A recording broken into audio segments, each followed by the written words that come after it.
All right, fellas, take it away. All right.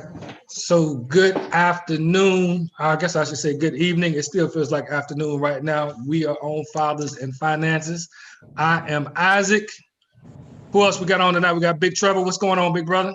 What's going on, bruh? I'm here. You good? You good? I'm here. Yes, sir. We got Mr. Black Tie Patrick Graves on. What's up, Black Tie? How you doing, Isaac? How you doing? Pleasure to be on. I'm good, man. I'm good. Good to see you, brother. And of course, we got somebody, all of us are fathers on here, but we talking about the man with the most children right now, it seems like.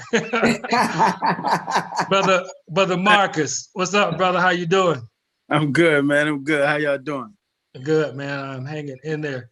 In there, man. So how's everybody's weekend? Good. Good. No complaints, man. Awesome, man. Awesome. My, man, I'm getting to be like my parents here, brother. You know, my daughter-in-law came by, and all I did was talk about my new grandbaby that's on the way. You know what I'm saying? Got to see it. Yeah, that's a sign. It's a sign. Got to see a new ultrasound today. The other day. So I'm super geeked up about that, man. So super fired up. So, hey, Trevor. No, I'm not gonna do it. I was gonna ask you what the topic was, but we Yeah, you already know. we already know. We already know. So today we are talking about Black men and our value. How are we valued? You know, we, in a rhetorical sense, clearly we know that we're super valuable. Yes. We know that, we Black people in general set the course for just about everything. You know what I'm saying? We set trends, we set fashions, we do so many different things. But there's a lot of discourse going on right now about Black men and our value. And there is a gentleman that all of us have been discussing recently by the name of Kevin Samuels. And he's been bringing a lot of things to the forefront. One of the things that he's been bringing to the forefront is, men, are you not valuable if you don't make six figures? Like, are you worth talking to? And it's so many young men out there just getting started in life, having gone to college or maybe working right now, and they're trying to talk to, as Kevin likes to say, high value women, and they aren't being given a shot. And it's just crazy, because we set these standards. Men have set certain standards for women, and women have certainly set standards for men.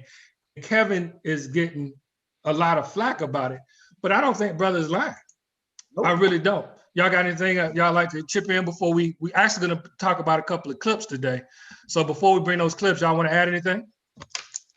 I mean, yeah, I don't think he is lying. You know, I think what he does is he brings not even the topics that people want to talk about.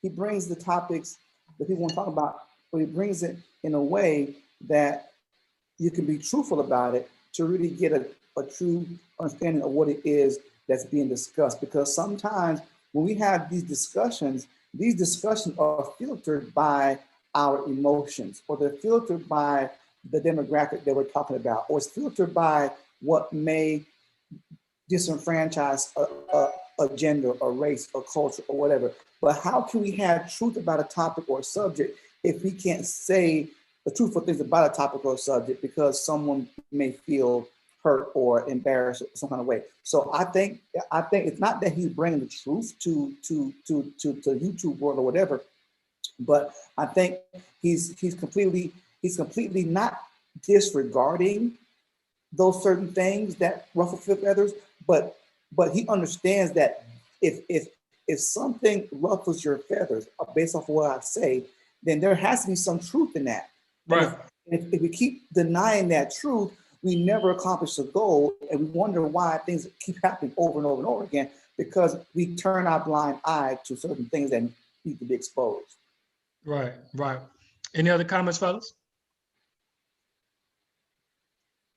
No, sir. Not for me. Not right now. All right. So, Tanisha, let's roll that first clip. I think it starts right at 35 minutes. This is an interview. So the clips we're showing is an interview of Kevin Samuels. And so let's go ahead and roll that clip. Okay.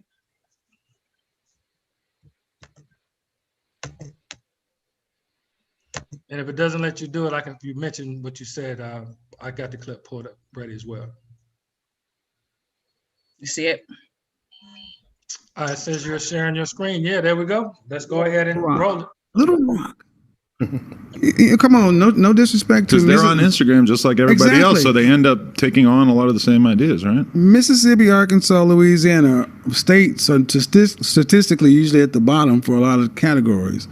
And I'm like, man, you're in Little Rock, and you're in your mid-30s, and you want a man making 150. I'm like, what are you talking about? There's like 8 guys. Right, especially there, making that much money is damn near impossible. So, and I use a lot of facts, a lot of data, a lot of statistics, and I have a mathematical mind, so I can actually take that stuff and inject it into a conversation and make it make sense. Like I had an example one day where I said, you're roughly looking for less than, you got 7.5 million women looking for roughly less than 200,000 men. And that's just in our community. They're like, oh, I'm like, yeah. And what it does is it's starting to really crystallize. Do you really want that, or do you just want to be safe? And that's what I find most women want. They think safety and security is coming in money, and what it really comes in is having that something that's unique between one man and one woman. There will always be an understanding in a relationship that no one else will understand, but those two will, and it works for them. And that's why you get the 50. I can't go beyond that. Remember. Yep. So that right there is really the crux of what's going on right now. You got a lot of people out here in the world going, man, I need a lot of women, I should say, going, I need me a man that makes 6 figures. He's got to have this, got to have that. And what are you bringing to the table? Well, I'm just bringing me and whatever sexual abilities that I have. That's all you're bringing. But he's got to not just be 6 feet tall. He got to be this complexion. He got to be chiseled. He got to be good to his mama, which he should be. I've also got my beautiful mother on. Hey, Mom, love you, sweetie. My mother's on the show tonight, so I'm very honored that my mother and I think my father's on as well. So, but getting back to it, thank you guys for coming on. But oh yeah, there they go. My lovely parents. Absolutely. Hey, Mom. Hi, Dad. Yay. Hello. Awesome. So good to have them on. So anyway, what I wanted to say, so they're using all of this to say, I need this type of man, but they aren't bringing anything themselves to the table. And what I thought was super fascinating was that in the Black community, you're talking about 7.5 million women looking for under 200,000 men. That's insane. And so the odds, right, they are crazy. How are you going to get out of 200,000 men, 7.5 million? So once those men are gone, are the rest of the men not worth anything? It all depends on what kind of men that they're looking for. And most importantly, the kind of men that they're looking for are what's called high value men. Okay. And what exactly is a high value man? All right. A high value man is a man that makes a certain level of income, all right, over a certain period of time. All right. They have a job that is respectable, looked upon, okay? But the most important other factor is this: they are also part of a group of other high value men, okay, where he is viewed as a high value man. So a high value man can have the money, the job, the look of a high value man. However, if another high value man does not validate him, okay, then that target, that level is not substantiated. So it takes it's kind of like a fraternity, all right? Yeah, you got the job. Yeah, you got the money. Yeah, you got the looks. But until I say that you are, then you're really not, right? And that is what kind of shrinks the pot a little bit of a high value man. Because how many men do we know, Isaac, that make 6 figures, okay? Right. That are handsome, okay, that are great men in general, right? But you don't have to be handsome if you Exactly. making certain money. You don't. You don't. The comedian Earthquake has this joke. The comedian Earthquake has this joke. He goes, a woman will look at you and be like, he is mad ugly. I can't stand how he looks. And another girl goes, man, he rich. And she goes, he not ugly. He just yeah, it's kind of like he's just a little ugly. You know what I'm saying? Money allows a man to go from Ezel to Denzel. Right. Right. It's levels to the ugly. Yeah, right. It's levels to the ugly when he got the level to the ugly is it depends on how many zeros you got behind your paycheck. You know, right. So about this 207,000 men that are out there. All right, exactly. Where are the rest of these men that are not being counted in the demographic here, and why aren't they? I believe, Isaac, it's because of what is being told to women and men as far as what a high value person is. I right. believe that's where it begins at. Right, indeed. So, you know, and Trevor, I know I don't want to take your point from the production meeting, but we're going to get into that. But you were mentioning earlier about what we have been taught to think about, not just from women to men, men to women, what type of jobs we need to have, this, that, and the other. And we don't place a value on certain things. So, right. You know, a man can be a rich man and be a horrible person. Yep. But we'll overlook that and we'll go, he's made it in life. But he could be the most horrible, like that guy that was charging the AIDS people. No, I can't remember what it was. Something valuable. I think it was the EpiPen or whatever. They raised the price. They raised the price from $50 to $750. Yes, I remember that. Right. So that guy, you know, I mean, he's just a turd. Right. You know what I'm saying? I mean, he's a horrible individual. Here's the thing, and correct me if I'm wrong, okay? Because I'm not in everyone's household, so I don't know, okay? But I can probably almost guarantee that most households are teaching kids and teachers, whether it's a guy or a boy or girl, teaching them that, okay, the ultimate litmus test for a man's success or a man's character or whatever will most likely be the amount of money he earns. Okay, it's a shame that we as we get older or whatever, we try and downplay the fact that earnings is not a big important issue when it is, because that was one of the first things told to your child, right? That you want because every mother wants their child, especially a female, they want their daughter to be what? Secure. Sure. Okay, and what is the first sign of them being secure? The amount of money that their boyfriend or husband gonna make. So right then and there, you're telling the child that, okay, if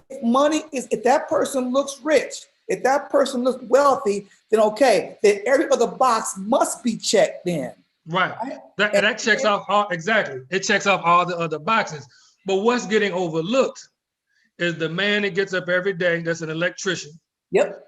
And he goes to work, his bills are paid, his children are fed, his children are clothed. He's not rich. And here's why, but he's taking care of his responsibility. And here's why. How okay. There's a big you could be hella or rich and well off in Atlanta. Okay? Right? Put that same man in Fairbanks, Alaska. Right? Things drop. And here's why. Because there's nothing around to validate what that man has done. Okay? Ain't enough people to see how awesome this dude is. Okay? So you can't tell me that validation is not a key point in identifying a high value man. If everybody can't see you being great, you ain't great, nigga. That's the way it is. If you can't be seen being great, then why you want to be great then? And so I don't know if y'all saw this. One of our partners, Angela McKay, wanted to remind everybody that this is all from a man's point of view. Angela, This is Fathers and Finances. Really? Right. Angela, come on now. This is Fathers That's and why I haven't Finances. ripped y'all apart yet. No, I ain't gonna take that. I will not take that. Okay, there's not one mother in America that's saying, baby, don't worry about the kind of job he got, long as he love you and take care of you and do that's all you need. Bullshit. He better be paid. No, because the mothers are telling their daughters that they can do it on their own. They can make their own That's true. money. That's true too. That is a fact. That's true too. That's true too. Because people are learning that, okay, you know what? This guy make a lot of money, but man, his character messed up, or he ain't this and he ain't that. And and I thought that because he made money, see, the people have a problem. They think that because a man or anybody, because anyone makes a lot of money, that making money equates good character or good everything. It doesn't. All that is just it's an occupation. It's a way of making of creating economic role stream. But when you start with security as what is important in your life, what is the one thing that equates security? That's money. Because ask your grandfather, ask your grandma. Okay, back in the day, and to bring up to Angela's point, back in the day, it was like go to school, right? Get a diploma from high school, okay? Then go on and get a job or get a degree from college, right? A degree and get a career, not a job, but a career, okay? A career. So if you didn't have a career, you weren't valued, even though you were a plumber making great money. Right. Okay. But what does plumbers would look down on? Right. But the path that they were being sent on, okay, get the college degree, get the career, and that will equal the money. What does it all equal? It all equals what? Validation. What I'm saying, Trevor, is for you to have a career, you got to have a degree, right? what the mothers are telling their daughters is that make sure you find somebody that knows how to, it doesn't matter what they make, but knows how to manage their money. Make sure that they're financially educated. I don't think so. Angela, Angela, you talk about you. You talking about your daughter. That ain't what's being told. That ain't what you talking about. Okay, hold on, because Mr. Milton is saying just because you make a lot of money doesn't mean you make a whole lot of money. No, so Thank no, you. he's right. That's He's right. telling the truth. Have a lot of Because money. if you make money, doesn't mean that you have money. Yep. There's plenty of people that make six figures, and the moment that money comes in, it's flying right out of their hands. Listen, I formerly represented that. Me too. So I'm a reform, make money, spend money type of guy. That's why I'm in these classes.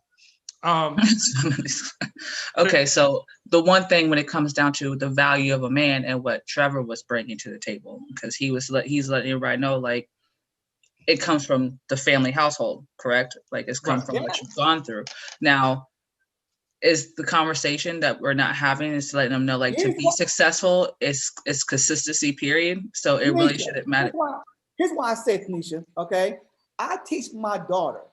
All right, I say, look, honey, make your own money, manage your own money, and control your own money. And here's why. If you don't do that, you're going to find a man that makes a lot of money and will control you with his money.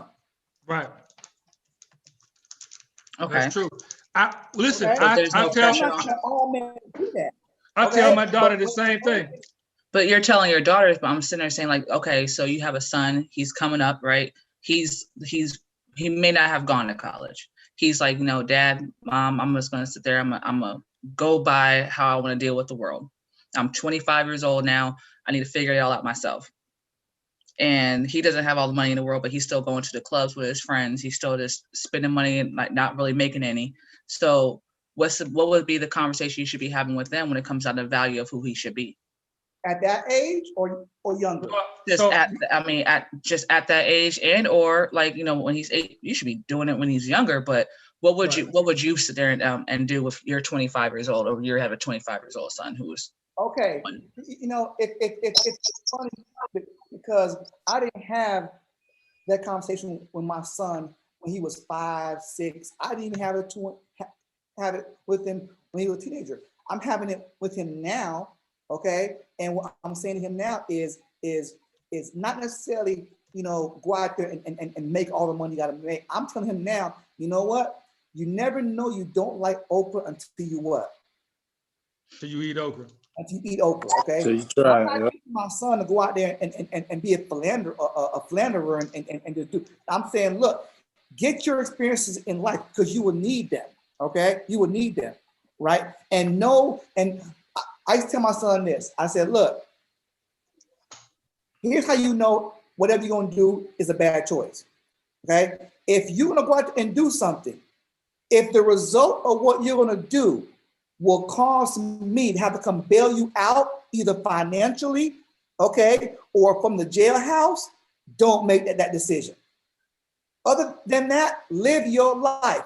I ain't gotta tell you what to do, what to like, what not to like, okay? Because that needs to be figured out on your own, okay? But son, if you find yourself in a position to where, hey, if I do this and it don't work out, and I gotta call daddy and say, daddy, come bail me out, or daddy, come get me out of this jam, then don't make that choice. What I would say, first of all, I 1,000,000% agree with that, Trevor. That is golden advice. If your parents got to come bail you out, then that's a problem. You shouldn't make that decision.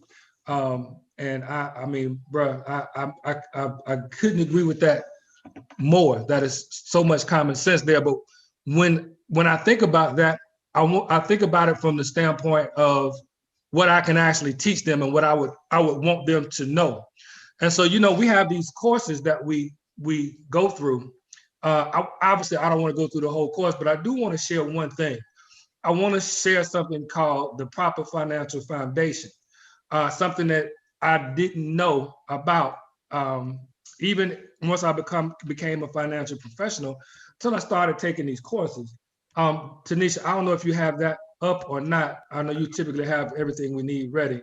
Oh, there we go. All right. So Tanisha, can y'all see that? No. Nah. All right, here, let me see if I can find it because I can't, it came up all messed up, Tanisha. So give me 1 second. I'm gonna see if I can, I'm sure I got that here. There we go. Oh, it came back? All right. Yeah, there you go. Yeah, there we go, cool, boom. All right, so most of us think, whether you look at this as a cake or a pyramid, I love pyramids in Egypt, what have you. So I always think about this being the Pyramid of Giza. But when you build a house, you got to have a proper foundation. If you build your home on quicksand, that's not going to stand. And one of the things, of course, that we must have when you are growing up, and this is what I'm teaching my son right now, who actually will be 25. In this example, you said 25-year-old, he'll be 25 later this year. So when we have these conversations, we talk about this. The first thing you got to have is protection. And that's protection for your income. Of course, when we think about protection right off the top, we always think about life insurance, which is fine. Make sure that if you pass away, that your wife is not, especially if you got children, that you've got income left there for your wife to take care of herself and your seed, to take care of your children. But the protection of your income, what if you don't die? What if you become disabled and you can no longer work? You got to have protection for your income there. You don't want to become a burden for your family. So there are levels to the protection, which, I'm going to be doing a share tomorrow. So for those of you that want to get more of the class, please come to the share tomorrow. We're doing that tomorrow at 6:30 as well. The next thing is debt management. Trevor, you and I have talked in the past about this when we were younger, about how our debt management wasn't necessarily the greatest. And so, if you got too much debt, you've got bad credit. And if you've got too little debt, you've got bad credit. The trick is to be in the middle with enough debt so that you can, quote unquote, have good credit. this is the thing that we must teach our people and teach ourselves. And this is what I'm focusing on with my son. He is actually doing a considerably better job than I did at his age. He's actually listening to me. When I was his age, I was not listening to my father.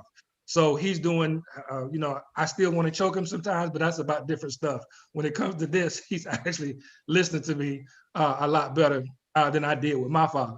Emergency fund. You got to have an emergency fund. My father used to always tell me, and my mother as well, hey, your car gonna break down, son.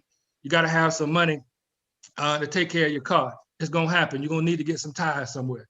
So these are some things that you're gonna have to have. And then last but not least, people always lead with the investment. But the investment is the gravy. You got to make sure that you can take care of the basics, and that foundation there is the basics. But this is what the investments, when you start talking about retirement and all those types of things, you want to get to that, but take care of the basics first. So Tanisha, thank you very much for having that up for us. I appreciate that. So let's move on to the next topic. Now, all of us gentlemen on here, Fathers and Finances, we are purpose-driven men. We are trying to accomplish goals. We're trying to help others accomplish their goals as well. So we were just talking about how do we value ourselves and what we're looking for, what women look for in us, and how we should take control of our own narrative as Black men. But what are we looking for in that woman and helping us to create that goal? I'm laughing and smiling because I'm thinking about that ridiculousness you said earlier. That's a tricky. Protection means. It all depends. It all depends on what you was told as a kid. Okay, all depends on what you were told as a kid. Now, I'm not saying that. I can say probably half of what you were told as a kid is true. Okay, the other half that's not true. It's not true not because it's not true. It's not true because that wasn't your experience that you got from it. Okay, right? You were told to stay in this lane and you be straight, but then you got over in this lane and like, you know what, I like it over here, even though that one over there ain't bad. So I think most people don't know what they want until they actually start living life and having their own experiences. Up until then, you're pretty much living the life based on what someone says you should live at that age, okay, and where you're at, okay, and it also depends on where you live too. I live in Fairbanks, Alaska, all right, where the Kmart at the time was the mall, right? Very small town, all right. You ain't gonna have a lot of goals to be big time up there, all right? But you move down, you go somewhere, a bigger city, you're seeing more people, you're seeing more experiences. Okay, but you know what? You're gonna grow yourself a little bit because that's when you learn, oh yeah, I like this, or oh yeah, I like that, or you know what? I was told to avoid that, but I like that though. So value comes from yourself as far as what you have experienced in life and want to continue to experience. So what you like, Trevor? What type of woman you like? I like a woman that is confident. Okay, I like a woman that's confident and it's I credit to Kevin Samuels. Kevin Samuels says, every man knows the kind of woman that he wants. Okay, right? And every woman knows what kind of man that she wants, right? Right. But most women, they don't know what the man that they want, what he wants, right? So in other words, I want a woman that knows what I want and is willing to give me that regardless of what anyone else thinks. So I'm not going to get into what that is because this is a family show. I'm teasing. I'm messing with you, Trevor. I'm just talking about our production meeting. But I agree with you. So my parents are on. I'm about to embarrass my wife and my parents. So I wanted a woman that can keep me in line, that can check me because I can get out of control. So that's a woman like my mother. I watched my mother. My mother and my father, man, they're Geminis. So they just they very straightforward, and once they say what they got to say, that's that. You know what I'm saying? I mean, boom, this is it. This is what it is. And then they expect you to be normal after that. So I was this woman right here over where my hand is. That's my beautiful wife, and she we were at FAMU. As you could tell, I mean, she's gorgeous right there. She's been gorgeous all her life. What can I say? But we were friends. We were not dating, and I wasn't interested in her like that. I mean, I recognized she was gorgeous, but I was like, man, she always laughing at me. She's joking at me, joking with me. She has never checked me not a day in my life. As you can see, her hair is beautiful. So she always had her hair done. And this one day we were leaving class, I took her hat. She had the one day that she wore a hat to school. I took her hat off. I said, let me see what your hair looks like without it being done. And I snatched her hat off. She snatched it back. And she cussed me out. And she cussed me out like my mama used to cuss me out. And I looked at her, I was like, ooh, wait, that is wifey right there. Golly. I mean, and I just started grinning. I was grinning from ear to ear while she was cussing me out after I snatched her hat off. And I said, she's like, why are you smiling at me? I'm cussing you out and you smiling at me. I said, man, I just saw a side of you I never saw before. And at that point, I mean, I was like, this might be the one, because she's checking, like she's not afraid to keep me in line. So I want a woman that's like, I mean, obviously I want a woman to stroke my ego like every other man on the face of the planet. But you know, we can get sideways sometimes, brothers. You know, we can get all out in the wilderness or what have you. So I need me a woman that got like, yo, hold on, listen, I expect you to be over here on this pedestal. When you do this, you hopping off this pedestal. Get your butt back up here on this pedestal where I put you, or else it's gonna be a problem. So I need a woman like that. So I mean, and I feel a lot of times as Black men, we're afraid to have a woman check us. Like we don't want that woman to check us. Let me tell you something. Anyone will if the woman is doing exactly what you need her to do, that makes you feel good, it makes you feel whole, you will let her check you. I don't care what you say. Okay, all right. I'm not saying that that a man should want a woman to check him. No, that's not what Isaac is saying. All right, but in the comment, okay. I see Brother Milton. Let Brother Milton on. Brother Milton, unmute yourself, man. This is a family show. Come on, brother. Yes. Where's he at? Laying in the weeds, man. Laying in the weeds. Go ahead, Brother Milton. How you doing, Brother Milton? I'm doing great. How you doing? I'm doing good, man. Go ahead. What were you saying? Oh, I was just checking. Oh, I was like, it must be an age thing, because at this point in my life, I ain't trying to get checked when I get home. You know, I get checked enough in corporate America.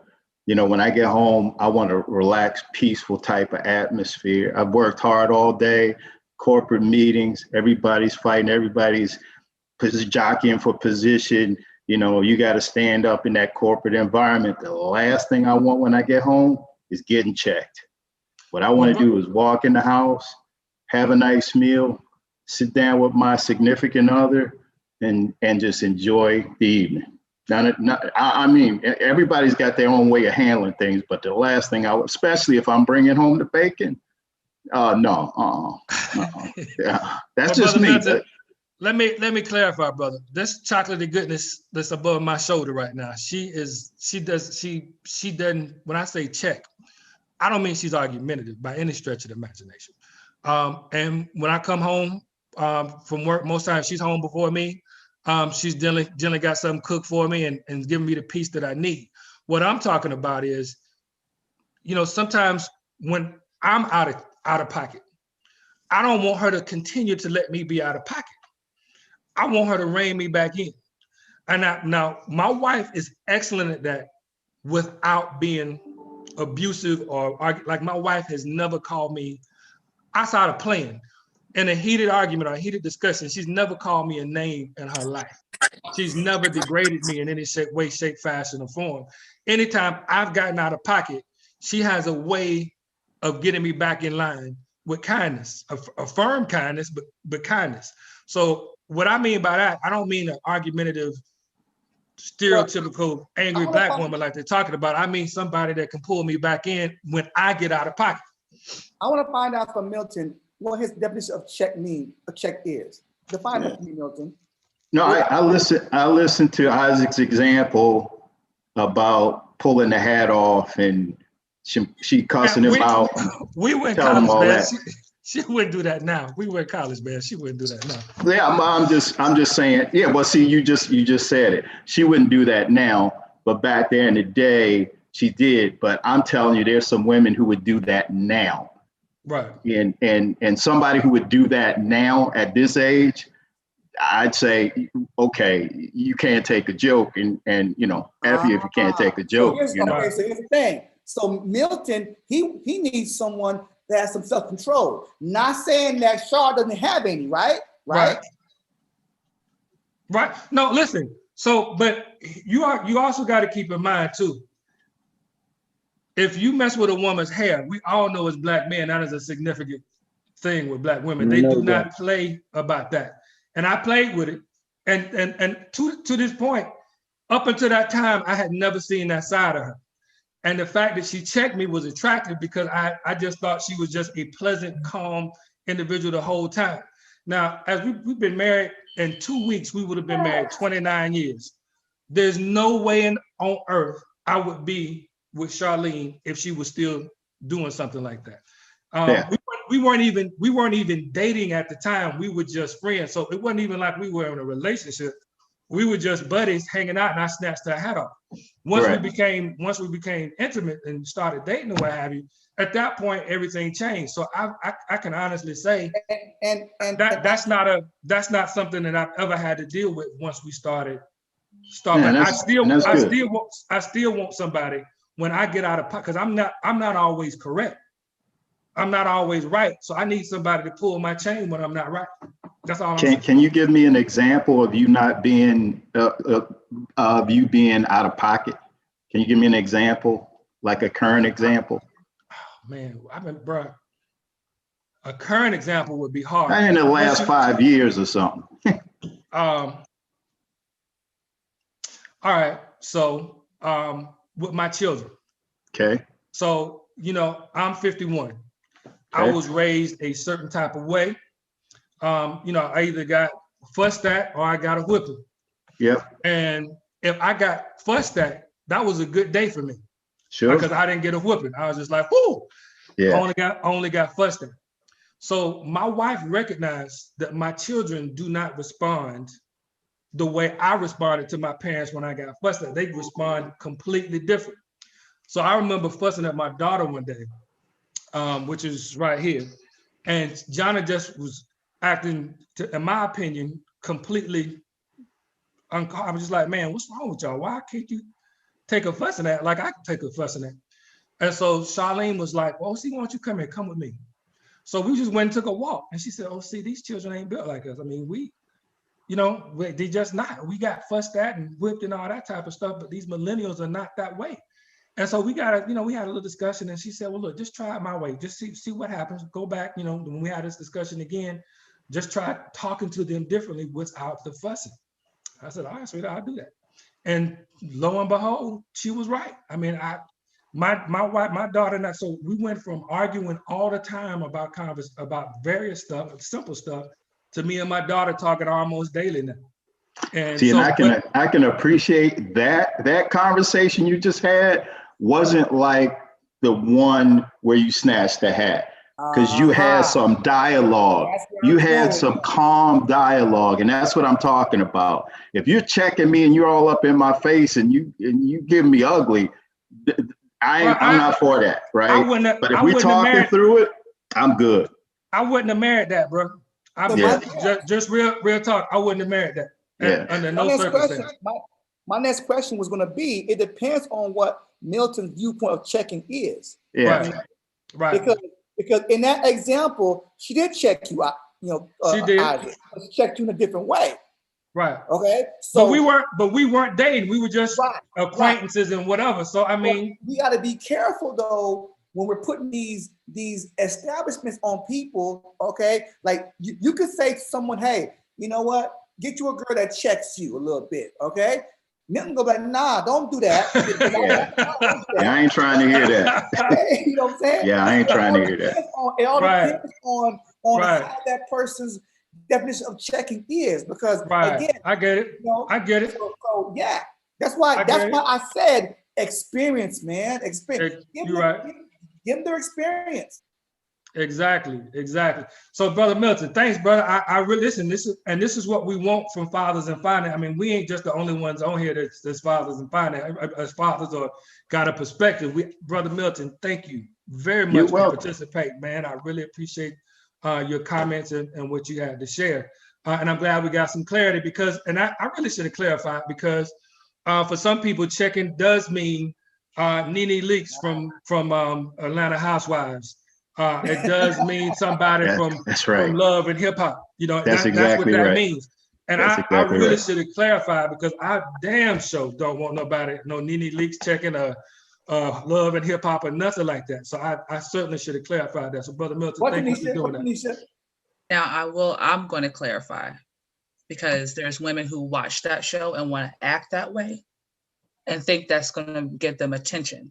And there's other women who are doing what Shar would have done, but they now like they're in a relationship, and they know who they're in a relationship with, and they understand that person and are able to sit there and have that conversation. Like, hey, babe, you gotta look at it like a certain way.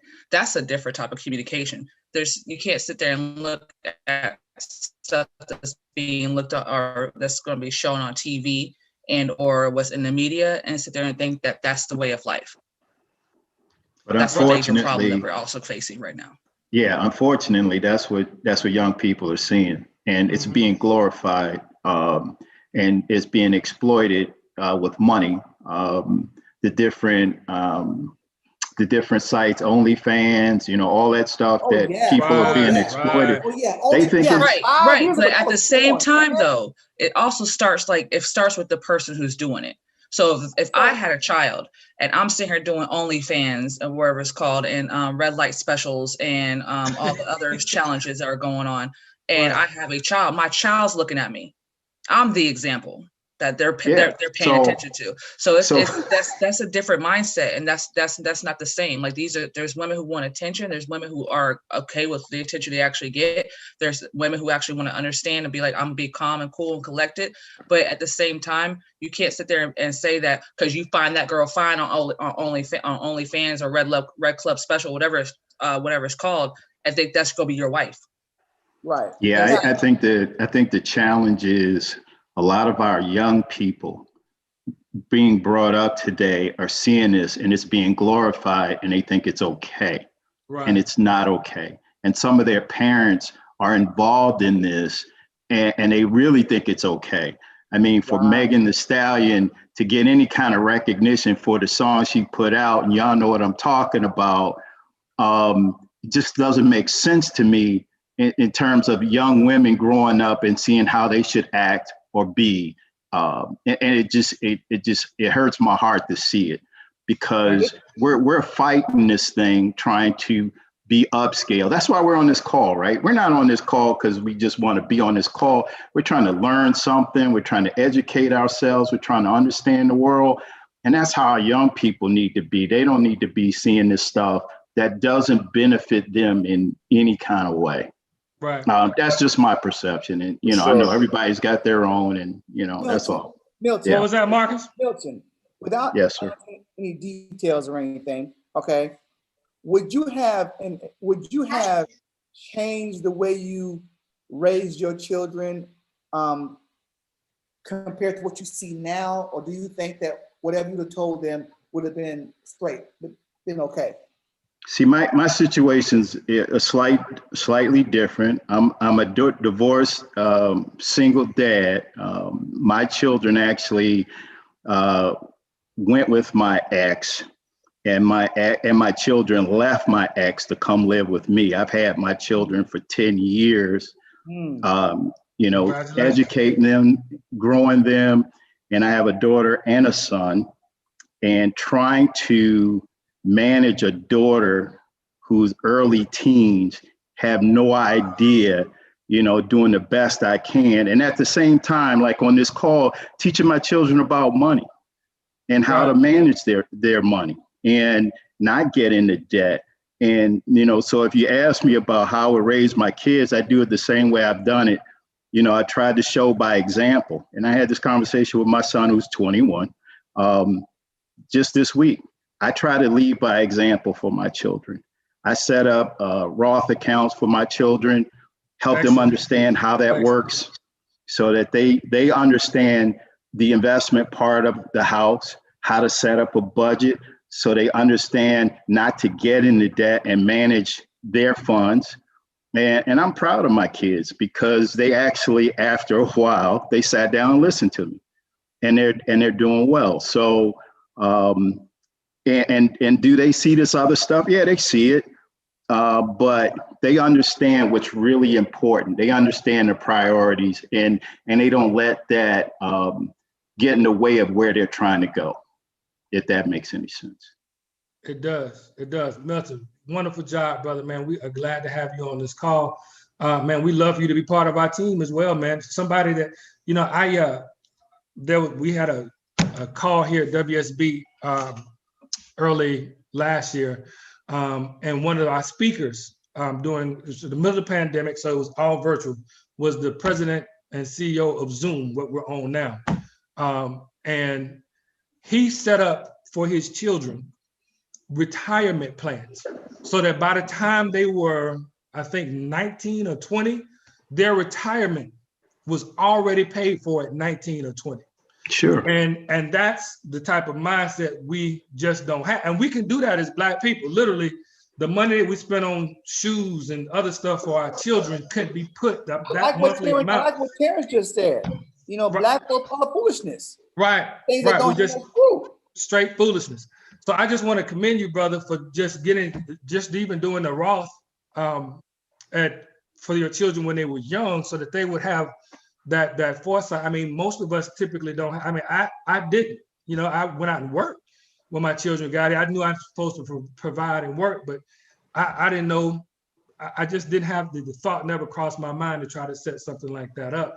And that's something that we got to try to make a habit of doing, is trying to make sure we set that up. And that's why we do these courses. Like I said, I'm doing the course tomorrow, the share tomorrow, but we've got to schedule all throughout the week, debt management, how to build assets, estate planning, things of that nature. I would advise you was it 2 weeks ago, Trevor, or last week? No, it's 2 weeks ago, when we talked about, Trevor did an excellent segment on Fathers and Finances about how to transfer wealth from yourself to your children when you pass away without the death tax.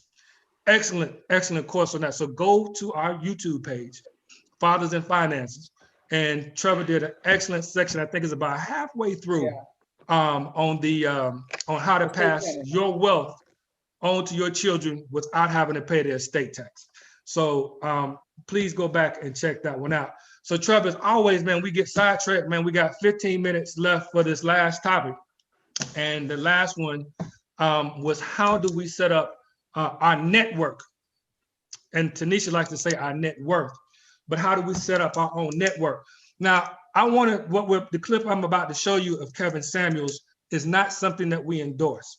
The reason I am showing it is because when we're in this society, all of us have been on jobs where we have been the hardest worker, we've got the most results, and we've got, by all means, we should be getting promoted because we have checked off everything that we were supposed to check off, and we get passed over. So I wanted to show you how Kevin Samuels got promoted. Again, this is not an endorsement of this lifestyle, but when things are this arbitrary, it is incumbent upon us to set up our own form of network. So Tanisha, if you wouldn't mind setting that one up, playing that one. I'm in there. Can y'all see it? I see it. It's just not playing. He's in porn. He's in porn. He's got to make it super explicit. Hey, man, we made a lot of money on OnlyFans, my friend. See, and the thing is, you have more access. And here's the thing. Back in the day, it used to be kind of taboo for guys to go to escorts, and I'm openly promoted. I've taken an escort to a company function. Really? It helped my fucking career. Wow. I went to a company function. Unless somebody else there recognizes her.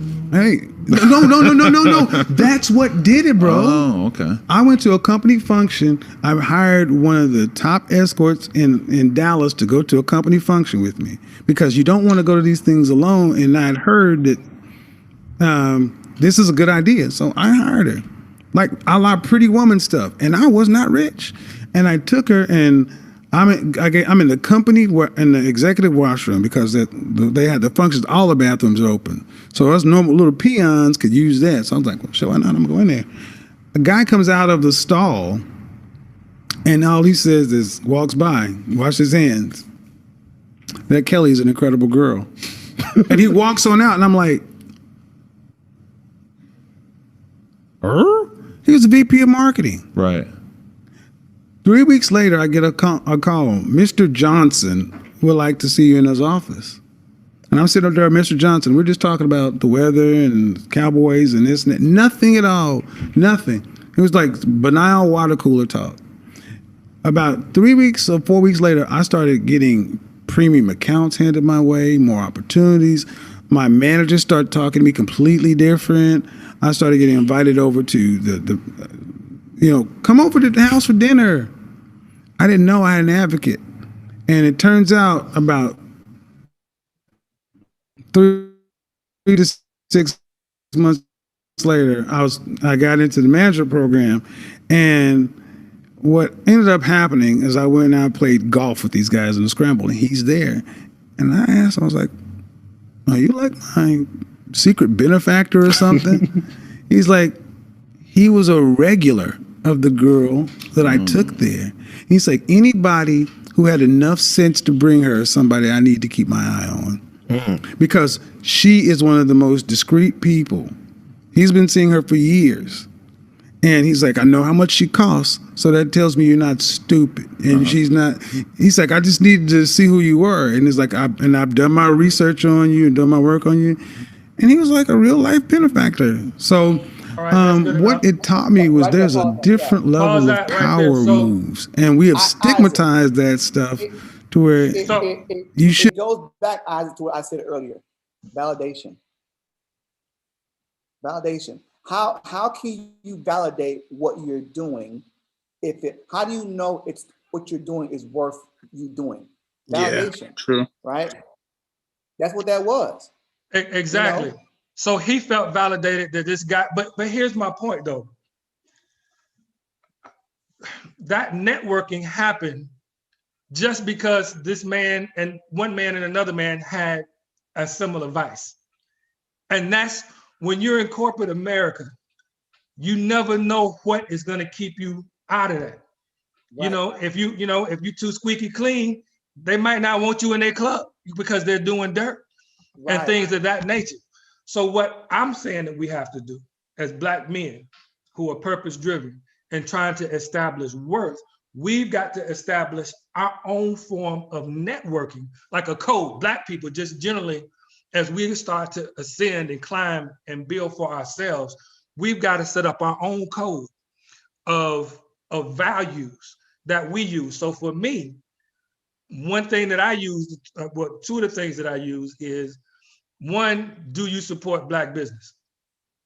If you don't support, like if there's none around you, that's one thing. But if you go out of your way to not support it or you just don't do it, that's a negative with me. And then number two, if you're the type of person that is constantly bringing Black people down or talking bad against your brothers or backbiting and gossiping and, trying to do things that create disunity amongst the family, then I'm not with that either. So like if I first meet you and, hey, Isaac, how are you? Oh, I'm fine. What is it? Oh, who's this over here? Oh, I wouldn't go talk to her. Well, why wouldn't I? I mean, I haven't even met this other person and now you're already bad mouthing. Right. I'm just against that. I just feel like if we're gonna build as Black people, and it's like with our group, we're trying to build not just financial wealth and financial education, we're trying to build a team of people that go out and try to do the same thing. And I'm not interested in networking with people that display characteristics that are display this unifying type characteristic. I'm just reading the comments. It says you are the average of the 5 people you surround yourself with. That's true. Who made that statement? I heard that before. Who's that quote from? I don't know, a lot of people say it, but it's true. You know, if you surround yourself with a bunch of knuckleheads, then oddly enough, you're going to turn into a knucklehead and you're not even going to see it coming. But if you surround yourself with people who are doing things, who are about themselves, who are trying to learn, who are trying to motivate themselves, you wind up motivating yourself just by being around. If you're the smartest person in the room, you're in the wrong room. You're in the wrong room. You know, so, you know, you always need to search out people who know more than you, who you can learn from and get that knowledge and move yourself forward. That's all critical, and is all critical for Black folks, especially because we have a tendency to be like crabs in a barrel. You know, we stepping over each other to try to get ahead, and we need to be helping each other. Helping each other, exactly. You know, anyway, that's my 2 cents. So Brother Milton, what would be your don'ts for like, if you're trying to build with a team? Let's say you got a team of people that you're trying to build with, and what would be your don'ts that would keep you from networking with somebody, or what actually would attract you to want to network with somebody? So I take it back to my last comment. What attracts me to a group is people that I can learn something from. I'm not all knowing, you know, so, you know, I need to hear something from the group that's going to help me get to where I'm trying to get to. You know, I've had some success in my life, in my career. I had some pretty down years, but I like to say I'm on the other side at this point. And, you know, anything I can learn, I'm always trying to learn. Anything I can learn, I'm all for it. But if you're trying to take me down, I ain't got time for it. If you want to sit around and complain about what you don't have and what you haven't had or what you don't see, I ain't about that. If you want to talk to me about, look, I got this investment strategy that I've worked through with some other people, and this is how it's benefited me. And here, and these are the things you need to look at, you know, here.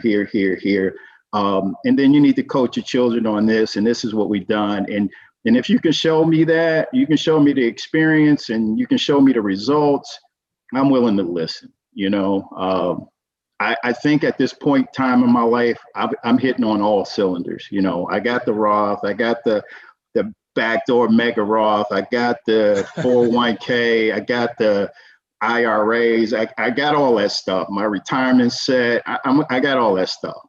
What I don't need is somebody trying to drag me down on that. Show me how I can increase that more. Show me how I can get more out of life in general. Because it's not just about the money, folks.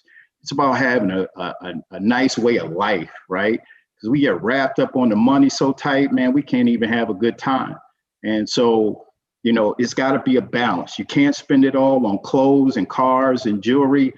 You got to have a balance. You got to save some. You got to invest some for your future, and then enjoy some of it. So. One of the keys is, you know, not even one of the key. I think the key, and it will cause people to really look at themselves and check themselves. Okay, success has nothing to do with morals or ethics. All right, success has to do with one thing: results. Okay, and what I always tell people, I tell them this: get around people that know more than you, that want to help you, that disagree with you, and find out why. And don't be afraid when someone tells you that 401k that you have is SHIT, okay? That Roth IRA that you have ain't the best. That mega Roth you have ain't the best, okay? And if you want to know why, holler at me, all right? You can't be afraid to take on those people. I'm saying that for a reason. I'm saying that for a reason. I'm saying that because there's and that right there is what I believe most people can't do, because they don't like for someone to I don't want to say talk about or poo-poo or downplay But when someone is saying something about what you have done or what you want to do, and when they're saying, nah, you're wrong, you know, instead of saying, explain why, okay, genuinely, right? They'll get mad and say, well, no, but get around people that know more than you, that want to help you, okay, that disagree with you, and find out why they disagree with you. Because that's where growth begins. If you can show me the things that I didn't see in what I was doing, and I can maximize it, then you're of value to me, okay? You know, that's it to me, right? And at that point, it matters not about ethics and morals and the kind of person that he is. Success is about one word, result, okay? You either want it or you don't. So guys, we are getting close to, I'm sorry, what was that, Denise? I'm sorry, I just had something to say, but you're fine. Go ahead. No, go ahead. I was gonna say I was gonna ask for more questions because we're getting close to the end here. So if anybody had any questions, I was agreeing with what Trevor was saying, because it's like you kind of have to. It's like building a house without a blueprint. You know what I'm saying? Like, you remember that whole saying that Lake Delita said, like, we need a mason, a carpenter, a plumber, an electrician, but they're all working on this house, and there's no communication with each other. Then how are you gonna sit there and have a great house, right? It's the same exact thing. So I definitely get it, because you definitely need to have that structure and that architect who's going to sit there and help you work with you on that blueprint of your house and make sure it's built right. So success requires contrast. Success requires contrast. Indeed. So were there any other questions or comments that anybody had before we end it today? The one thing I would say is don't. You can make a living. Go ahead. Go ahead. No, go ahead, Milton. Go ahead. I was reading what Milton was saying in the chat, so he can speak. It's no problem. I just wrote, and this, somebody mentioned Jim Rohn. Jim Rohn said in a presentation that I listened to, you work on your job and you can make a living. Work on yourself and you can make a fortune. And I truly believe that. And the one thing I would also say, and I'll close with this, is don't assume that everybody understands how to manage money. Don't assume that everybody knows all the ins and outs of the investment world. Because I work with a lot of people who are afraid to death, A, to talk about money, and B, to think about how to manage their money. They don't know about the word investment. They think they can invest, that they don't have the ability or the funds to invest, and they don't understand that they don't need a lot of money to invest. They don't understand that there are different products out there and different ways to improve their financial health and their financial literacy. They just don't know. My parents never taught me about money. My father took me to the bank on Saturday morning with his check, set me on the counter, and I got a lollipop. And that was all I learned about money, that he went to the bank and that's what he did. But that's the era I grew up in, right? So, parents aren't teaching kids about money because they don't know. And when you don't know, can't assume that everybody knows. So I'll leave it at that. Thank you. I'm going to read what Angela said here. Thank you for attending Fathers and Finances. Please click on the below survey link or copy and paste it and complete the 12 questions of the Finance 101 survey card. One of our financial educators will contact you to address your concerns and help you become financially educated on learning how to build a solid financial foundation, or to become a client, or like I did, I was initially a client. I didn't come on here to do what I'm doing today. I actually just wanted to get my life together and found out, hey man, this might be a good thing for me to do as well. So you can actually become not just a client, but you could become one of our team members or workshop facilitator or what have you. Please click on the link in the chat box. Also on our Fathers and Finance page, the link will be on there as well. So if there's nothing else, man, great show, guys. I certainly had a good time. I appreciate, Brother Milton, we always get people that come on and listen. Sometimes they don't want to say anything, but we actually welcome feedback. It makes the show much more lively. It makes the show, fantastic. So we certainly appreciate it. I'd like to thank again my parents, my mom and dad. Hopefully they don't want to disown me today after the show. Hopefully it was all good. Trevor, Marcus, y'all want to say anything? No. Next week. Don't know the topic, though. We'll find out then. All right. And Patrick had some technical difficulties. Patrick was just struggling. He kept falling off. So he had some technical difficulties. So on behalf of Patrick, we'll say good night. Love you all. See you next week. All right.